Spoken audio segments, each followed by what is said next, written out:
Welcome to the Retirement Roadmap by SHP Financial, a podcast empowering today's retirees and pre-retirees to make well-informed financial decisions that will help you spend more time living and dreaming than worrying and wondering.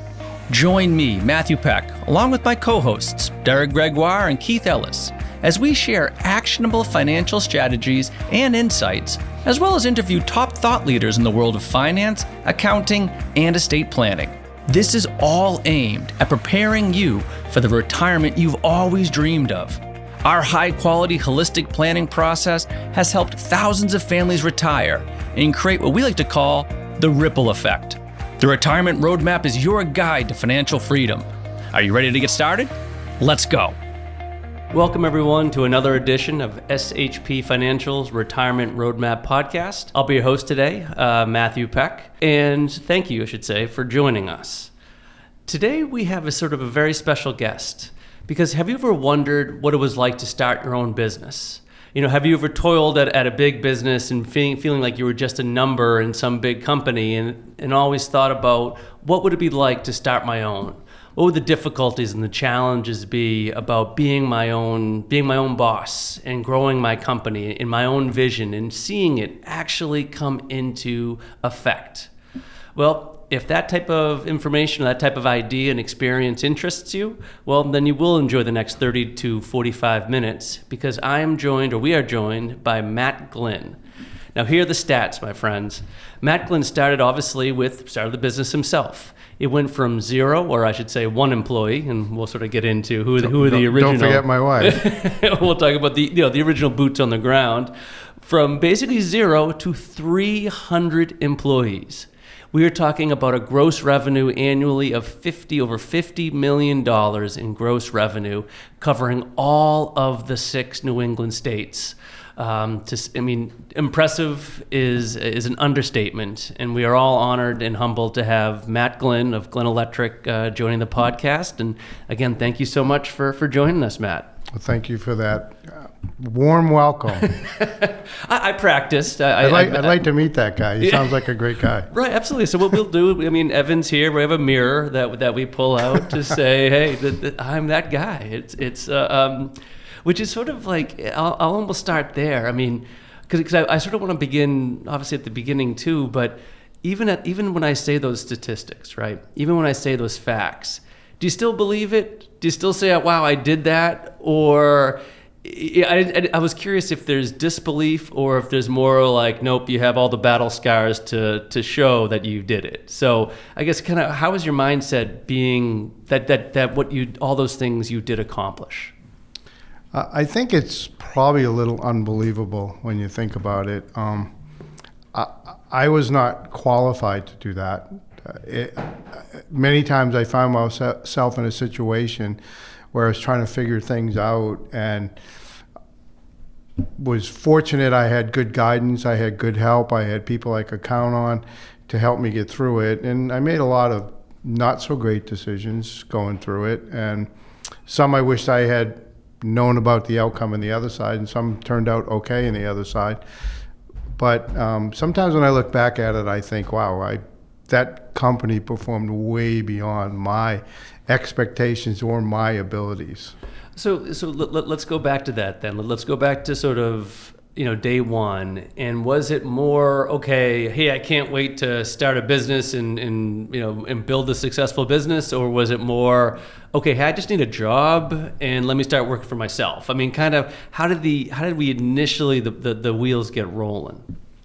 Well, even at a young age, I've been someone that was gifted in leadership. Mm-hmm. I could motivate people, and honestly, when I look back at it, I think it's because I care about people, and I didn't know it at the time. Even as a teenager growing up, and even my dad was in the Navy when my mom had me, and he was deployed a lot, and my mom, I became her right-hand man, so I learned early, and then I had 4 brothers and sisters, and I was kind of in control and stuff. So I knew even early that I was not, and this is kind of key if you're a leader, you have to be willing, able, and to make a decision quickly.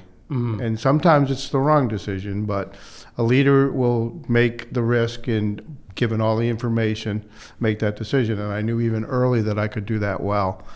So growing up, I went to Cardinal Spellman High School in Brockton. I grew up in a very small town called Hanson, which we used to go to the big city called Whitman. So that's how small Hanson was. And at Spellman, I had some great teachers, great coaches. I had a lot of nuns that were really instrumental in giving me training and for life. And that became further and further into the walk. And then after high school, I went to the Naval Academy Prep School. My brother, Michael, who was a year behind me, he was the smart one in the family. He was on the National Honor Society, captain of the basketball team, captain of the baseball team, all-star football, and I was just Matt. And well, nothing wrong with being just Matt. I'm also another fellow Matt, so I just want to make sure that we do have solidarity there. Yes, thank you. I'll take that moniker. So we both ended up at the Naval Academy at the same time, and after 2 years, I decided that I just didn't like it. There was too much structure. They didn't value independence. They wanted everyone to be the same. And so I left, and my father was extremely angry with me, and I had to move to Hawaii because I couldn't come home.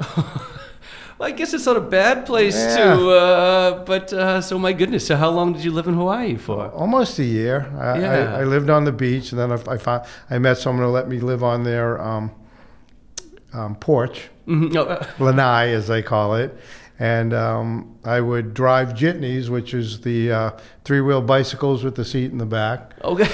And I would make the money that I needed to good day to day, pay my bills. Pay your bills, right? Absolutely. Yeah. And then I would try to find some tourists that I could hang out with for the rest of the day. And then after being there almost a year, I remember I said, I can't do this for the rest of my life. So I started looking around, and I was offered 2 jobs. One was a carnival hacker. Hurry, step right up. Yeah, okay, so you're going to be a barker, I believe. I always love that term, like carnival a barker. Not a hacker, right. That's a computer hacker. But, and the other job I was offered was, I think it was called the Pakalolo, which is a Hawaiian cowboy. Okay. Because the second largest ranch in the United States was in Hawaii. And I had met the people, so they offered me a job working as a cowboy. Okay, so literally either a carnival barker or a Hawaiian cowboy. Correct. Okay, all right. So, but apparently we chose option C, which was to grow a electrician business, or both commercial and residential, from 0 to 300. Yet. Okay, all right. So I know this is way too long of a story that you don't really care about. However, I flew to California, was playing football on the beach, and I blew my knee out. So I had to take a Greyhound bus from L.A. to Boston with a cast on my leg. And you think that you go 4 days driving. You stop in every little teeny tiny town along the way, and people get on with goats and chickens and pigs and move to the 2 stops, and then they get off. So it was really interesting. An amazing journey right there. I mean, heck, that's a podcast alone about probably 2 or 3 months on a Greyhound bus going from LA to Boston. Awful. And I had to get help to go to the bathroom because they have that little tiny bathroom. Yeah, and you have to stick your leg outside. Thing. You can't close the door, so somebody had to hold up a towel. And it was kind of interesting. But came back here, got a job as a computer programmer, and I hated it. I started selling swimming pools in Brockton, and was doing pretty well. I actually set the record for the most above-ground pools that year. Okay, so certainly we're seeing early signs of, and you said interestingly enough about the leadership, which I'm certainly going to get back to, which is the idea of making quick decisions. But back to the idea of selling pools, obviously we're finding early success there, and it's also just connecting with people. Correct. I mean, so I'm not sure if that was also something that you felt that you had in you, was the ability to just obviously reach different levels with different people. And I think that has to go with whether it's success or sales or at least convincing, Yes. right? Anyway, I got a job as a computer programmer. I hated it. I like to work in the field. I like working with my hands. So, and I had met my wife, my future wife at the time, and I realized I couldn't support a family selling swimming pools. And my dad was an electrician, and he got me into the trades, and I went through 4 years and got my license and decided that I wanted to start my own company. So, okay, so I'll pause there. So when you said that you wanted to start your own company, was it because you saw this amazing opportunity in a sense to say, oh my goodness, that here is a industry that could be disrupted? Or was it more simple in the sense of, hey, I just need to pay my bills and I like my independence? I'd have to say it was probably a little bit of hubris, maybe. I just thought I could do better at it than most people. I saw the flaws that they did. I saw the lack of leadership, the lack of integrity, the lack of caring about customers and employees. And my son was born on October 7th, 1985, and he was 3 months old, and I came home and I told my wife, I quit my job and started my own company. And she was like,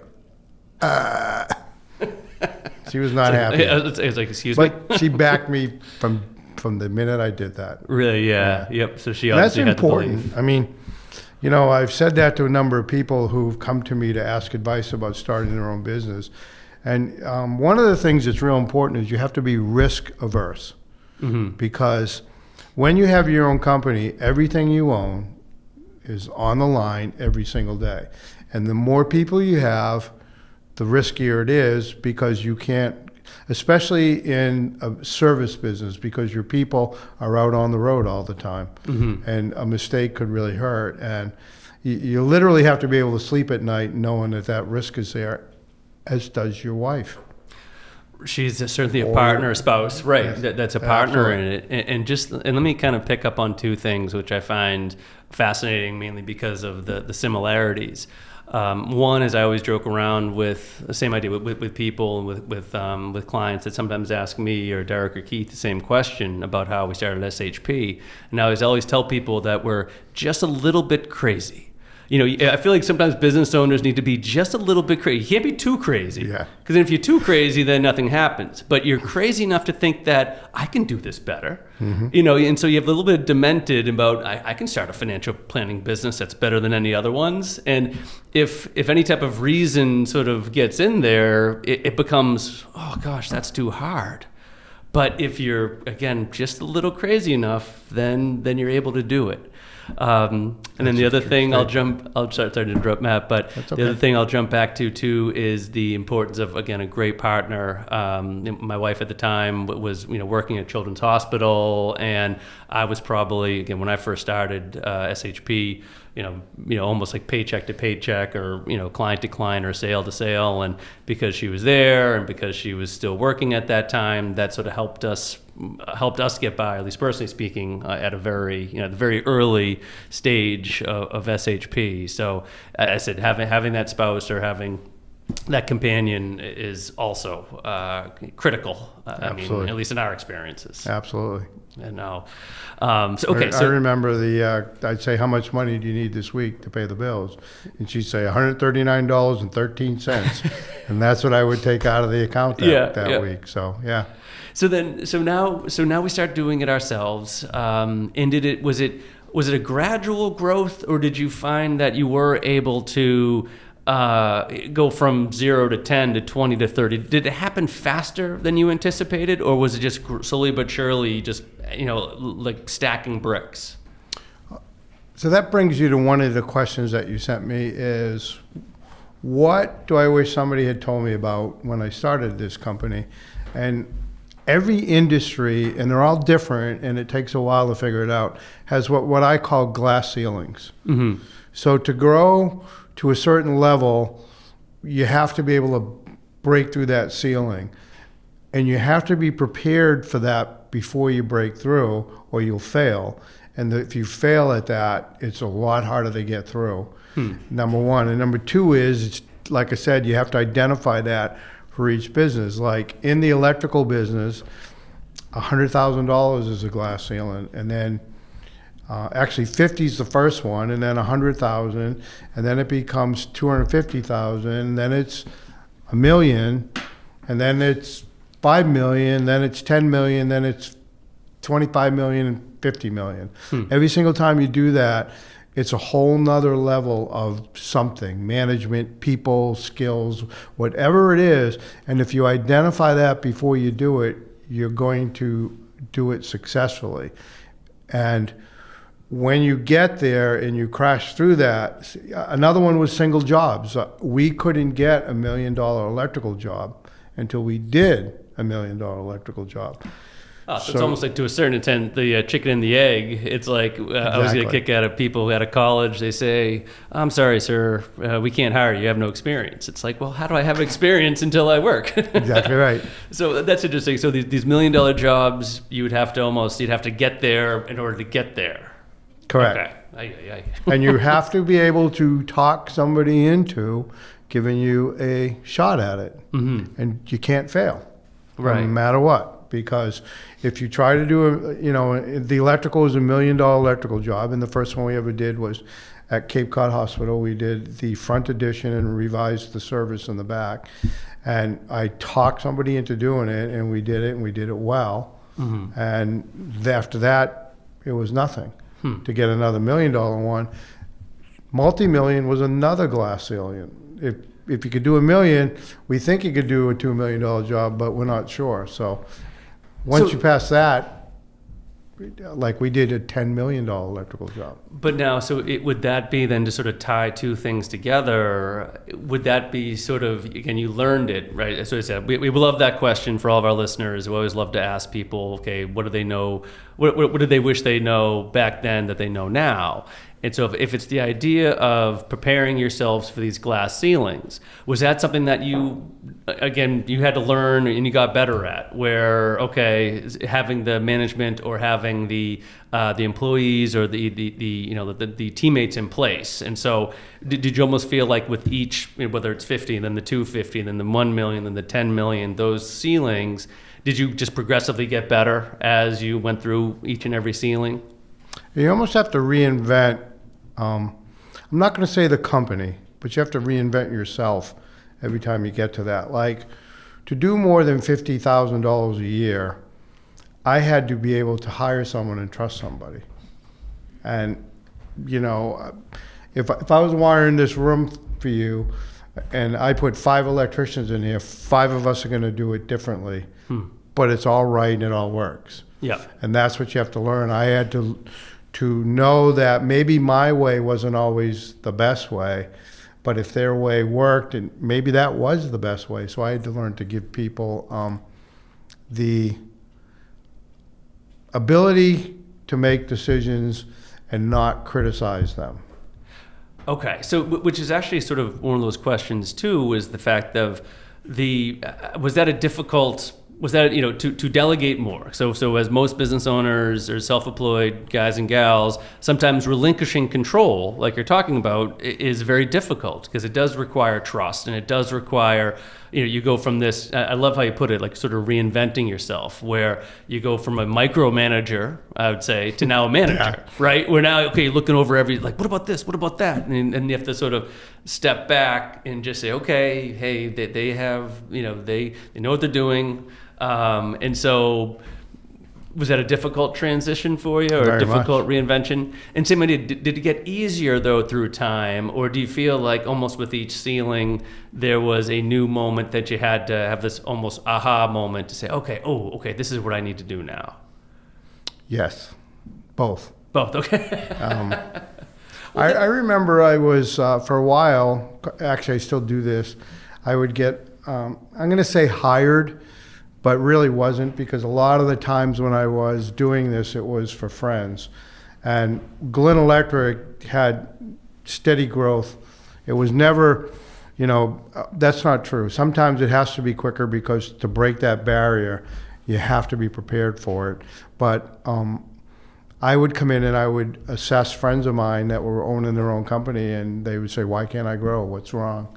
And what I found out 95% of the time, it was the person in charge was a micromanager, couldn't let it go, and their company will only grow to the capacity that they have.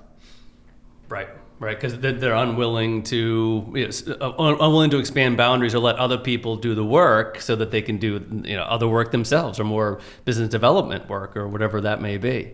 And humility is a hard part of that. I mean, one of the things that I learned early is I'm not the smartest person in the room. Typically, the smartest person in the room is somebody I hired for that role. Right. And I would learn, like my brother came on as my vice president of finance. He started off as actually even before that, my mom was my bookkeeper. And I was 50 years old, and I'd have to say, hey, Mom, can I have some money?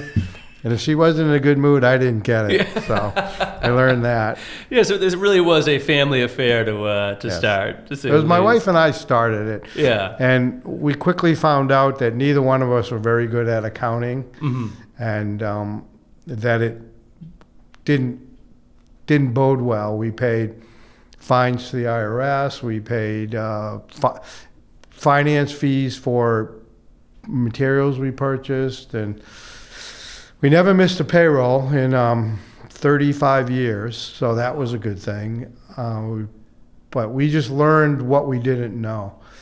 Well, let me pick that up, because another question I was going to ask was, were there mentors? Do you feel that there were people that helped you during this transition, besides obviously support and your wife and whatnot, and others that you could talk to? But were there any mentors that you can think of? In the industry that really did sort of show you the way, or at least help encourage you at least? Yes, many of them. Fortunately, my wife is an extremely good judge of character, and she would help me discern who was helping me out of sheer willingness to help and be a good person, or those that were trying to do it for their own benefit. And when I was in charge of deciding that, I made too many mistakes. I hired the wrong people. So a lot of times I would ask her just to sit in on an interview, just to help me judge if, get her vibe, if you will. Right. She was really good at reading people's hearts and knowing who they were. And one of the things I learned early is faith, integrity, and trust. They're all the same, but they're all different. And you have to change it as you go. Like when you start your own company, you have to have faith in yourself. If you don't have the faith that you can do this, don't do it. Right. And then later on, what happened is, we've talked about this before, I'm a born-again Christian, so I ended up with faith in Jesus, and I would go to him and get business plans. So he became kind of a mentor. Right. And he would actually give you plans that I wrote down, and people would be like, that's amazing. So that faith has to change too, and it also means having faith in the people you've hired. And integrity is internal, of course. But if I hire you, you guys have an incredible amount of integrity. And it's something that I look at that I consider more important than anything else. And then you have to trust the people. And I'm talking about employees, I'm talking about customers, I'm talking about vendors. Right. All that stuff together. And when you get to that point that you can start to trust each other, and I know that you're in there, maybe there's something in it for you, but you're also looking out for my goodwill as well as an employee, or he's going to do this much better because he wants his job to be secure, wants to make more money, wants to advance. However, he's doing it because he's helping the company. Well, I was going to say, I always love that line about integrity, about how integrity is what you do when no one's watching, right? And I think having, Well, actually, then I'll kind of riff off each, and then I always love that I said they all kind of really interrelate, because then you have trust, and it's like, okay, well, in order to build trust, in order for me to entrust that this guy or gal has integrity, I have to be able to trust them, and then I have to show it, then I have to be aware of it and have faith that the person I'm going to hire is going to be that individual. I mean, we certainly have during our hiring process, it's almost it boils down to that, being a good judge character. Being able to sort of see through, as mentioned, Karen seeing in her heart, in a sense of like, is that person a good person? Because everyone will sort of puff themselves up during an interview and say, oh, I'll do this and I'll do that, and then 3, 6, 9 months into it, you're like, wait, that guy's not saying what he said he was going to do, or just he was not the person I thought he was, or he or she was. Yeah. So I mean, but even when you have, like I said, they're related, but they're different. If you have integrity, that doesn't mean I'm going to trust you, because maybe you don't have the experience yet or the knowledge, which is, you can almost train anyone to do anything with the proper training if they have the aptitude. You're right, yeah. So I can train. I mean, our education program was the best in New England, and it was something that was copied in other states around the country, with our ELIT program and our apprentice program, our foreman training program, and then our PM training program. We would train people all the way up. However, I would learn that you have integrity, so I'm going to give you some trust, but maybe that's not your ballywick yet. So I'm not going to trust you for that, but I'm going to help you get to that level. And then if you're honest, then I know you're going to try hard at it. So, but they kind of work together, but they tie together. Right. No, absolutely. And let me actually go back to the education part of it. Do you feel that was your cutting edge, or what made you the most competitive and you're able to grow? Was it an emphasis on education? Was it an emphasis on customer service? Was there one particular area? Was it the hiring of the people that you did have faith in and then eventually trust and were did have integrity? I mean, if you could put your finger on one or two sort of campaigns or one or two things that made Glynn Electric as successful as it was. I would say probably our education program was key. It's something that has been important to me my whole life, which is funny because I didn't finish college, but I realized that it had to. But I would. Yeah, we talked about how what you know now, what you learned now, what you didn't know then, right? So we'll put with the mistakes I made, I could have played for Harvard, MIT, Northeastern, and probably Emerson. Life's a good teacher. Absolutely. Sometimes lessons do have price tags. Oh yeah. Oh yeah. With them, but okay. So back to the education though. Do you feel that the system that you implemented for Glynn Electric really was what drove the business? So we started this thing called the ELIT program. I'm not going to go into it too deep, but it was something where people would come to us that wanted to learn what it meant to be an electrician. So they would come on a Saturday. We would give them an aptitude test. We would give them a common sense test, a ruler test. Colorblind, because that's important for being an electrician, because you got to identify green and red. And we would do skills out in the warehouse, and they would do 2 interviews where they would ask questions. One, they asked questions about what it meant to be an electrician, and one, we would ask them what they did. And we would select. We never advertised this program, and every time we ran it, which was twice a year, 50 people would show up on a Saturday. We didn't pay them. But they didn't pay, and then we would select the top 15 to 18, and we would give them a week to make a decision if they liked or wanted to try it, and then we would give them 2 weeks to give notice, and then they would start the following week after that, and they would come and go through electrical boot camp. And the guy who ran the boot camp was actually a Marine sergeant, so he ran it like a boot camp, and they would go through safety, then they go through learning what the materials were, and then they would go on field trips after 3 weeks. And you would go to a job site like this, and you would be the foreman, and you would say, I want your guys to wire the room. And they would come in here, and the boot camp guy would lead them, And then when they left, you would say, hey, you know that young lady that was wiring that wall over there? I liked her. Leave her. So then that would be your person. That'd be their job, yeah. And then we'd assign them to a mentor to watch for them. And then they would go into, this is an interesting thing. We redesigned the apprentice training program, went to the state to get it approved, and they wouldn't approve it because they'd never seen anything like this before. So we came back, they called us back after 3 months and said, would you be willing, we'll accept your program and we'll give you a grant of $85,000 to help us develop this program for us to use in the vocational schools.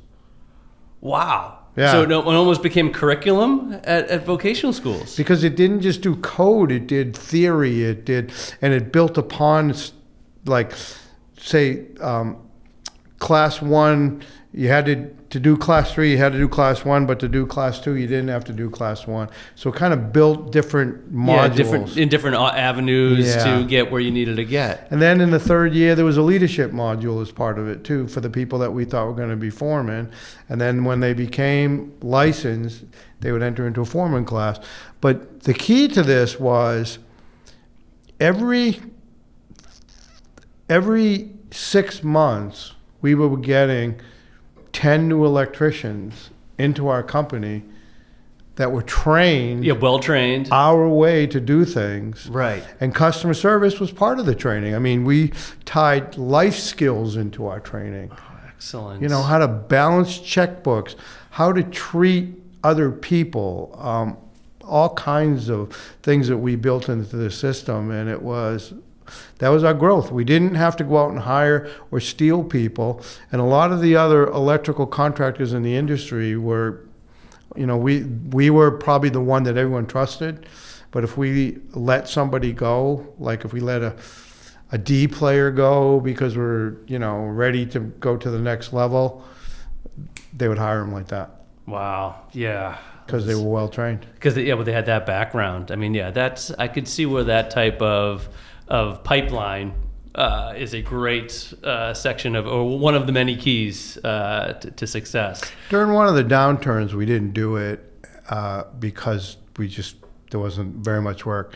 I think it was in the early 2000s, maybe, or I don't remember for sure. But anyway, what we found is 4 years later, it affected us deeply. We couldn't grow. Yeah, you didn't have that. So for 2 years, we were flat. Because we couldn't get people. Yes. And we started it after 2 years and went back up again, and then we started our growth again. Interesting. So it's almost like a direct correlation to the pipeline of well-trained, motivated people that made it through your school, for lack of a better word. And just quick sidebar, yeah, we have this great internship program here at SHP with the same idea. I mean, college juniors or seniors or sometimes even local high school kids will come here and learn a little bit about the business, and we've already hired at least 2 or 3 of them. Wow. You know, if memory serves. So same idea, just because, as you said, it's education, but it's also real world education, right? It's not just, okay, how to wire this. It's also how to present yourself, how to be professional, how to deal with customers. I mean, that's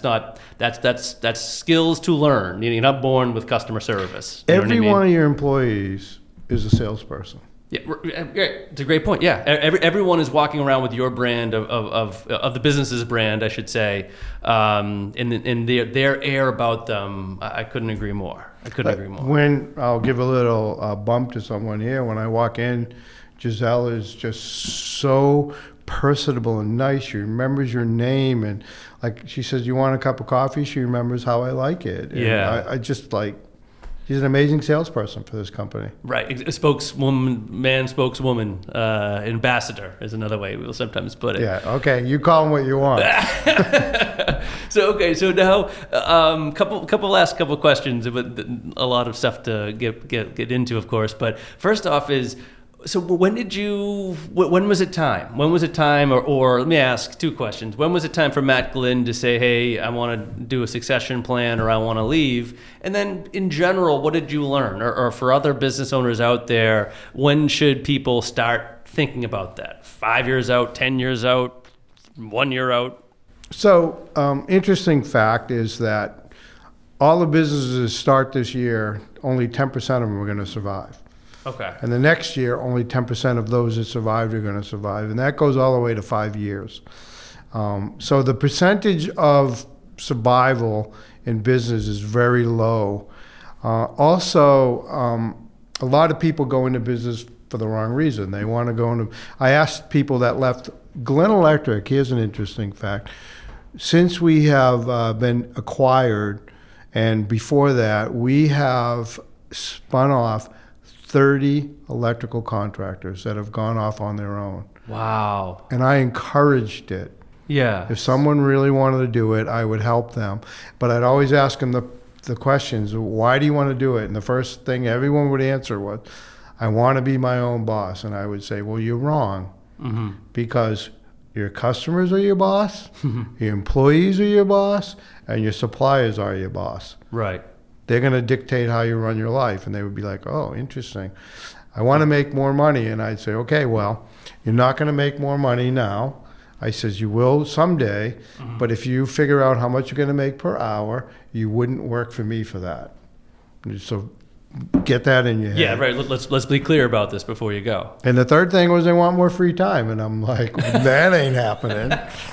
I mean, if you want a successful business, you got to pour yourself into it. And there might be eventually free time. Sorry to interrupt. 5 years, 10 years into it. Well, that's what I was going to get to next. If you survive 5 years, it gets easier. Mm-hmm. People now pay attention to you. If you survive 10 years, you're in. You're in the club. And banks lend to you more readily. Supply stores give you more credit. Customers aren't worried about you not being able to finish a job. So that 10-year point is huge. So my suggestion to anyone that starts their own business, when you hit the 10-year point, start planning. Mm-hmm. Because there are so many ways to exit a business. I mean, I ended up selling my business to a competitor in our market, and I'm not sure it was 100% the right choice, but at the time it was the only choice. But there was an ESOP, and I was going down two paths at the same time. And just for all of our listeners, ESOP stands for Employee Stock Option Purchase. So as Matt was saying, there's a number of different ways that you can structure the sale of a business. But one of them, the ESOP path, is you literally are selling to the employees themselves. Now, there's some pros and cons, pretty much anything, but there's pros and cons with the ESOP path. But that's what Matt's referring to, just so everyone knows. Continue. So you have to identify certain things. Number one, children. If you have children, are they interested in this? And you can't force your child to take over your business. That was my initial plan, but as you know, and some of the people that are listening know, we lost our son when he was 32 years old, and he was our only child in a car accident. And that literally, he was now, at that point, he was back involved with the business and doing phenomenal. And I brought someone on as a president, and the 5-year plan was he was going to be president, and then Josh was going to take back over, and I was going to stay involved and train both of them. And of course, when my son died, I lost that impetus to continue in that direction. So that's the first thing you got to do is decide, are there heirs that are willing to step in, and are they capable? They could be great people, but are they capable of doing it? Do they have vision? Do they have the ability to manage people? They have the ability to inspire people. So that's part of it. And if not, then you have to look other ways. I mean, there is a VC firm if you want to get out earlier and have a back end to it. You got to do a 5-year plan. But my point is, fortunately for me, I had some great advisors. But I also think that I don't know if there's anybody out there that does this, but there should be. Somebody that can help a business owner on the multiple paths to choose. Because they're all a little different, and they all have different pain points and grace points. However, it's typically two that people decide that they're going to do, one of two. Mm-hmm. And you should go down both paths at the same time until you hit a point that you can't, that you have to decide. But I think that, I mean, I had planned originally, it was 10 years beforehand, and I started doing some planning, talking to you, how to do this, I had a really good business advisor who you met, Justin Amico, and he was more than an accountant, but he helped a lot. And it's also how you structure your taxes. I mean, I was ready to go to I was a subchapter S, ready to go to a C, and he said, no, if you go in that direction when you retire, it's going to be harder to do that. Okay, well, I didn't make that mistake. Right, and I love that idea too of the two paths, and kind of take them both, and then one will sort of you'll realize over time, and almost like mentally, whether you're mentally taking those paths or almost in real life and dealing with different advisors or the different attorneys and CPAs that are necessary. But that's an interesting idea as to how to make the ultimate decision, because it is a tough decision, and one that there's so many different ways to do it, ways to structure it, right?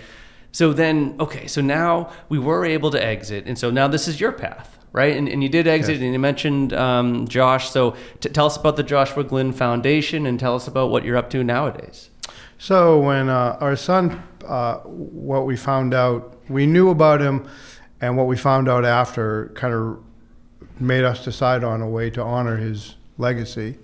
And what we did is, Josh used to travel around the world working in orphanages and helping people. He was in Mexico, Haiti, South Africa, Kenya, which is how he met the people that we're working with in some of these places. And he used to lament that these kids will never learn how to play music. So that was one of it. And when he was younger, he had to do some community time, and went to the Boys and Girls Club and started the music program at the Plymouth Boys and Girls Club. It was extremely successful, and they tell stories about what he used to do there. And the other thing, he was really involved with the homeless people in this area, and we didn't find that out until after his death. And so we started this foundation. We did some golf tournaments, and then we did of which SHP always sponsored too. Thank you very much. Absolutely. And we would have a music festival because he was such a musician. That has kind of died down because it's the logistics. It's a lot of work. Oh yeah. I mean, even a golf tournament's a lot of work, and not to. I mean, it might sound arrogant or whatnot, but it is for anyone that's done charity golf tournaments. They're logistics tough, much less a concert. We were able to raise $85,000 in one tournament, and the one year we actually raised $240,000 in one concert.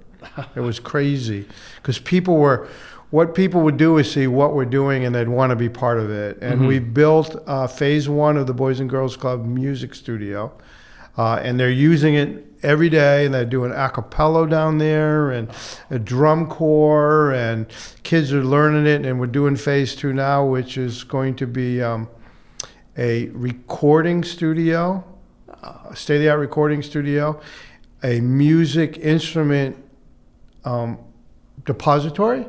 And what that is if, let's say, when I was a kid, I wanted to play saxophone, but we couldn't afford a saxophone, so I ended up playing trumpet. Yeah. And I really didn't like it.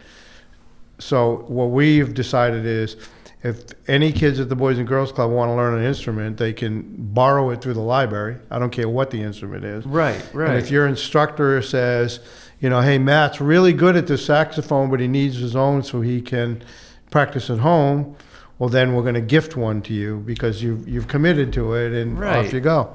So we have a depository of instruments, and there's a lot of people out there that, like me, they have a trumpet that doesn't go bad but hasn't been used in 20 or 30 years. Great point. Right. That's metal. That's some brass, right? Exactly. I mean, that's not going anywhere. Right. And drum sets. There's so many drum sets out there that people bought for their kids that said, yeah, we're not doing it anymore. But anyway, and we're putting a dance studio in there, and we're working with MAP Academy as well, so that not only is Boys and Girls Club of Plymouth using it, but MAP Academy is using it for some of their kids. And it's an amazing amazing program. So we're talking obviously practical, already in action type of activities and efforts. So I that's the other part too, Matt. Unfortunately, I have Evan who's sort of telling me it's time to wrap up sooner rather than later. But no, I have one more question though for you. I'm going to go back to the very, very beginning, because you mentioned about one of the key elements of leadership was decision making. Mm-hmm. You had mentioned that at the very beginning. So I wanted to end on that before wrapping it up.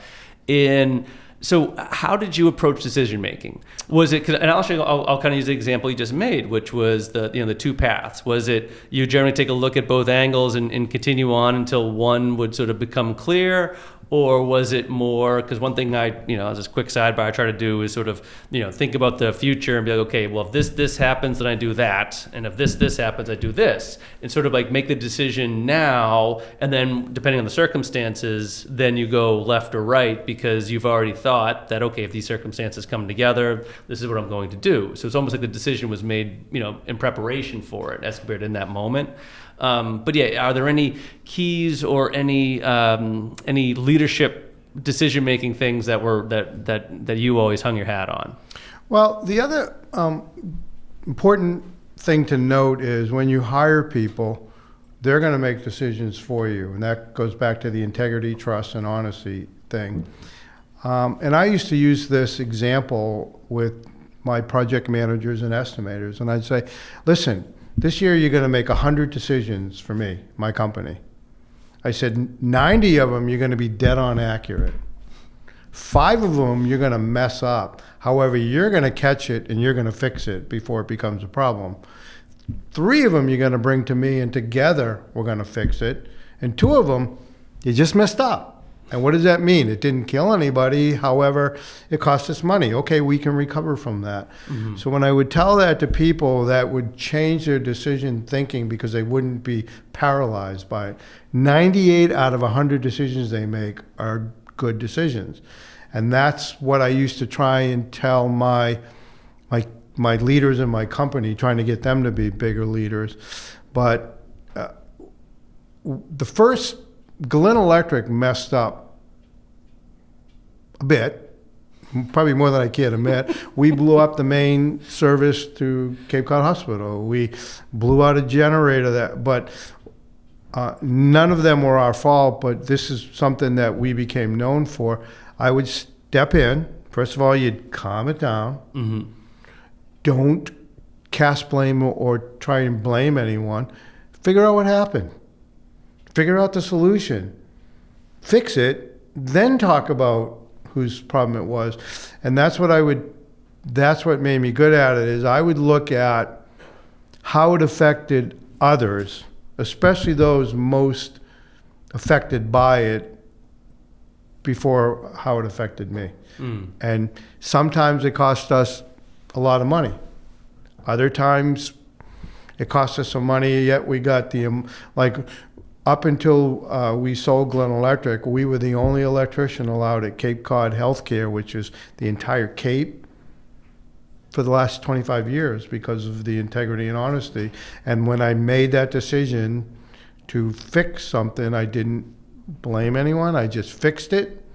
And it ended up that it was an insurance claim of the manufacturer, so we ended up getting paid to fix it anyway, mm-hmm. But I didn't know that at the time. Right. Well, I do want to go back to what I love about that is when you're talking about whether it's your own, almost like forgiving yourself a little bit, meaning that, hey, everyone, no one's perfect, right? We're all human. And, okay, you're going to you will be making 100 decisions, but 98 of them are going to be the right decision and will be able to be manageable. And yes, you will make the wrong decision, but that's okay.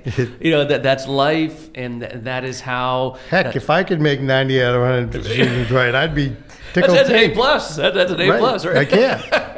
But no. Well, you guys did it here. You made a decision to take this entire space, and you did a Class A job on it. Mm-hmm. It cost you money. Yes. And it came out of the 3 partners' mm-hmm. projects, profits, but you made a place where people are happy to come to work. Right. They like their space. They like where it is. that's the decision you made, and you didn't make it. If you made it completely thinking about yourself, you wouldn't have done it because it's coming out of your pocket. Well, and I think too, obviously that's why I really enjoyed the podcast in general, and having you come on as a guest is because obviously you're more than a guest, you're a friend, and you're also sort of a fellow traveler in that regard. I mean, that's why, when Evan suggested the idea of putting together a business owner podcast, I was like, heck yeah. Because we both, it's just that idea of, and I'll kind of end on that, is the fact of maybe key to both of our successes, if you will, are SHPs and Glynn Electrics, and obviously all the other your endeavors, which we didn't even have time. There's a pod program, a charitable program helping out the third world employees. Maybe we can have a little addendum at some point just to talk about that. We could do that. But that's it. I think, as I mentioned, is going into business for the right reasons. Yes, it can be profitable. Yes, it can create a good life for you and your wife and your spouse and family and whatnot. But it's more than that, right? It's the people that come in and your ambassadors or all of your teammates and the people that you work with, because it's making sure that they are in a happy place and want to come to work. Right, and because I think that type of success or that type of positive energy begets more positive energy, and the ripple effect obviously casts out from there. So obviously you certainly did it yourself, Matt, and I want to say congratulations for all of the pre-retirement accomplishments. And we, as I said, we only scratched the surface on the post-retirement accomplishments. Forgive me, that we will absolutely get back to in a future podcast. So, Matthew, Glynn, thanks so much, my friend. Thank you, Matt. Thanks for listening to the Retirement Roadmap podcast by SHP Financial.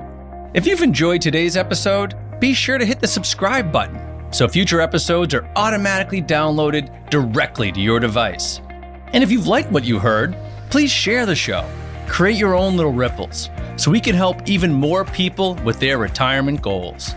If you want access to all past interviews, including notes, resources, and exclusive content from SHP Financial, visit shpfinancial.com/podcast. Thanks again for joining us on the Retirement Roadmap podcast. And for all the attorneys out there, and disclaimers and disclosures, I'm just going to put on my super serious voice and add our own. No statements made during the Retirement Roadmap podcast shall constitute tax, legal, or accounting advice. You should consult your own legal or tax professional on any such matters. Information presented is for educational purposes only and does not intend to make an offer or solicitation for the sale or purchase of any specific securities, investments, or investment strategies. Investments involve risk, and unless otherwise stated, are not guaranteed. Our investment advisory services are offered through SHP Wealth Management, LLC, an SEC-registered investment advisor. Insurance sales are offered through SHP Financial, LLC. Our advisors and insurance reps may offer clients advice and/or products from each entity. No client is under any obligation to purchase any insurance product.